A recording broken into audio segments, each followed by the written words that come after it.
Assalamualaikum warahmatullahi wabarakatuh. Selamat pagi anak-anak Ustaz semua. Ustaz doakan semuanya dalam keadaan sehat dan tetap semangat dalam mengikuti pembelajaran kali ini. Baiklah anak Ustaz, sebelum kita mulai pembelajaran, mari kita awali pembelajaran kita dengan membaca doa. Mari kita berdoa sebelumnya. Rabbi zidni ilma warzuqni rahman. Rabbi shrahli sadri wa yassirli amri wahlul 'uqdatam min lisani yafqahu qawli. Semoga kita mendapatkan keberkahan dalam mengikuti pembelajaran berikut ini. Baik Ustaz, materi kita adalah masih pada tema 2, subtema 1, pembelajaran 2 dan 5 materi IPA pada kelas 5 semester 1. Masih seperti KD sebelumnya, yaitu tentang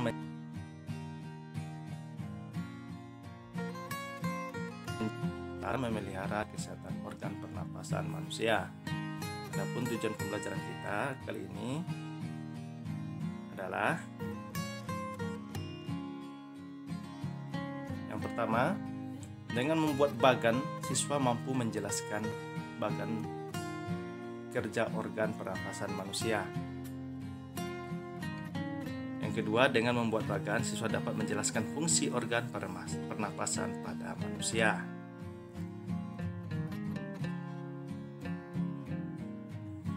Pada pembelajaran kali ini, kita akan membahas yang pertama adalah organ-organ yang terlibat dalam proses pernapasan manusia serta fungsinya. Yang berikutnya adalah kita akan juga membahas tentang proses pernapasan manusia. Baiklah Ustaz, kita ketahui bahwa semua makhluk hidup bernafas, termasuk kita sebagai manusia juga bernafas. Sistem pernafasan manusia bernafas untuk memasukkan oksigen ke dalam tubuh, di mana nanti oksigen ini dibutuhkan untuk mendapatkan energi dari makanan, karena nanti oksigen akan mengalir bersama dengan darah untuk menyalurkan sumber-sumber makanan atau protein di dalam darah yang ditujukan kepada seluruh tubuh kita. Dalam pernapasan manusia ada beberapa organ yang terlibat. Organ pernapasan manusia itu terdiri atas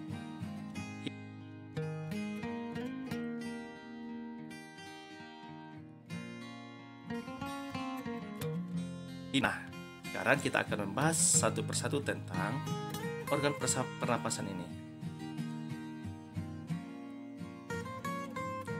Sebelumnya Ustaz akan berikan gambaran bagan pernapasan manusia secara utuh.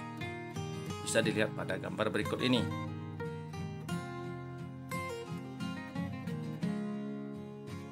Sekarang kita akan membahas satu persatu tentang organ-organ tersebut. Yang pertama adalah hidung. Udara masuk melalui lubang hidung ke dalam rongga hidung. Di dalam rongga hidung terdapat rambut-rambut pendek dan tebal untuk menyaring dan menangkap kotoran yang masuk bersama udara. Selain disaring, udara yang masuk dilembabkan oleh selaput hidung. Jadi, di dalam hidung, udara akan disaring terlebih dahulu sebelum masuk ke dalam paru-paru kita. Maka, tidak salah bahwa di dalam hidung kita terdapat kotoran. Karena apa? Sudah terjadi penyaringan yang dilakukan oleh rambut-rambut yang ada di dalam hidung kita, dan juga ada pelembapan yang dilakukan oleh selaput yang ada di hidung. Jadi fungsi hidung adalah menyaring dan juga melembabkan udara yang masuk. Yang berikutnya adalah faring. Seperti pada gambar, faring terletak di bagian antara kerongkongan. Faring merupakan persimpangan antara saluran pernapasan pada bagian depan dan saluran pencernaan pada bagian belakang. Fungsi dari faring dalam sistem pernafasan adalah menjadi jalur agar udara dari hidung bisa mencapai paru-paru melewati laring dan trakea. Jadi dia adalah jalur pernapasan.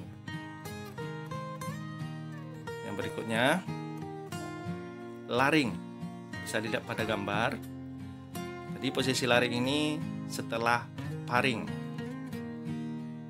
Laring atau nama lainnya juga disebut dengan tekak terdapat di bagian belakang faring. Laring terdiri atas 9 susunan tulang rawan berbentuk kotak. Apa fungsinya? Fungsi utama laring adalah untuk melindungi saluran pernapasan di bawahnya dengan cara menutup secara cepat pada stimulasi mekanik sehingga mencegah masuknya benda asing ke dalam saluran napas. Laring mengandung juga pita suara. Jadi pita suara kita terdapat di bagian laring. Yang berikutnya,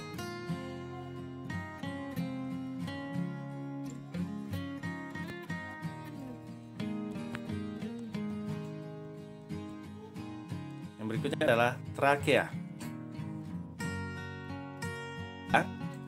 Seperti pada gambar, adalah batang tenggorokan, yang mana pada trakea ini terdapat jaringan yang disebut silia yang akan bergerak dan mendorong keluar debu-debu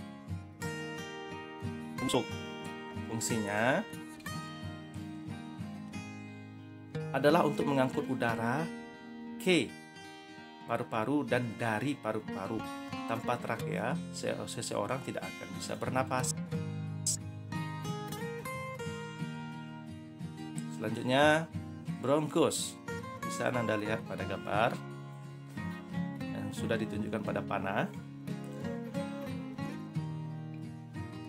Bronkus merupakan pencabangan dari trakea serta terdiri dari atas bronkus kiri dan bronkus kanan. Fungsi dari bronkus yaitu menghasilkan dahak. Jadi kalau anak saja berdahak itu berasal dari bronkus. Mengeluarkan debu, membantu bernafas dengan cepat, tempat difusi udara, menahan beban saat bernafas, dan memastikan udara masuk ke paru-paru. Selanjutnya, bronkiolus. Ini organ yang terdapat di ujung dari bronkus. Bronkiolus merupakan percabangan dari bronkus, yang mana fungsinya menyalurkan udara dari bronkus ke alveoli. Selain itu, bronkiolus juga berfungsi untuk mengontrol jumlah udara yang masuk dan keluar saat proses bernapas berlangsung. Selanjutnya, alveolus.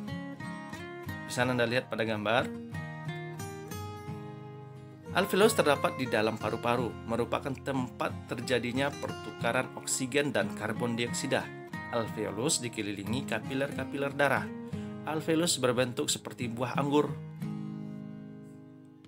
yang mana fungsinya adalah menjadi tempat pertukaran oksigen dan karbon dioksida. Kemudian, oksigen akan dialirkan ke dalam aliran darah. Sementara itu, karbon dioksida yang masuk ke alveolus melalui aliran darah akan dikirim ke alveolus ke luar tubuh.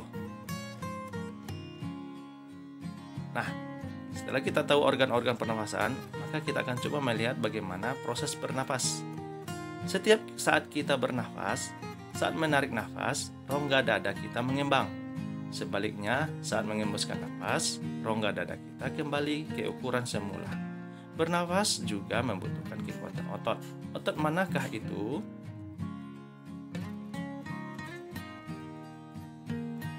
Setiap saat kita bernafas, saat menarik nafas, rongga dada kita mengembang. Sebaliknya, saat mengembuskan nafas, rongga dada kita kembali ke ukuran semula. Bernafas juga membutuhkan kekuatan otot. Otot manakah itu? Otot pernafasan utama adalah diafragma. Diafragma ini terdapat di dalam tubuh di bagian bawah rongga dada. Diafragma berbentuk seperti kubah. Bisa kita lihat pada gambar antara rongga dada dan perut yang ditunjukkan pada panah. Saat kita menghirup udara, diafragma akan berkontraksi menjadi lebih datar. Saat itu, paru-paru membesar untuk dapat menampung udara yang kita hirup. Saat kita menghirup udara, otot-otot tulang rusuk mengangkat tulang rusuk kita sehingga paru-paru membesar. Sebaliknya, saat membuang nafas, otot diafragma akan relaksasi dan otot tulang-tulang rusuk mengendur. Paru-paru mengkerot ke ukurannya yang lebih kecil dan mengembuskan udara pengap berisi karbon dioksida. Baik anak Ustaz, untuk memperdalam materi kita ada latihan. Yang pertama, buatlah bagan dari organ pernapasan manusia serta tuliskan fungsi dari masing-masing organ tersebut. Yang kedua, di saat kita bernafas ada otot yang bekerja, disebut otot apakah itu dan terdapat di bagian mana. Mudah-mudahan anak Ustaz mendapatkan materi ini dan memahaminya dengan baik. Demikianlah pembelajaran kita akhiri dengan hamdalah. Alhamdulillahirabbil alamin. Kita sempurnakan dengan doa kafaratul majlis. Subhanakallahumma wa bihamdika asyhadu an la ilaha illa anta astaghfiruka wa atubu ilaik. Assalamualaikum warahmatullahi wabarakatuh.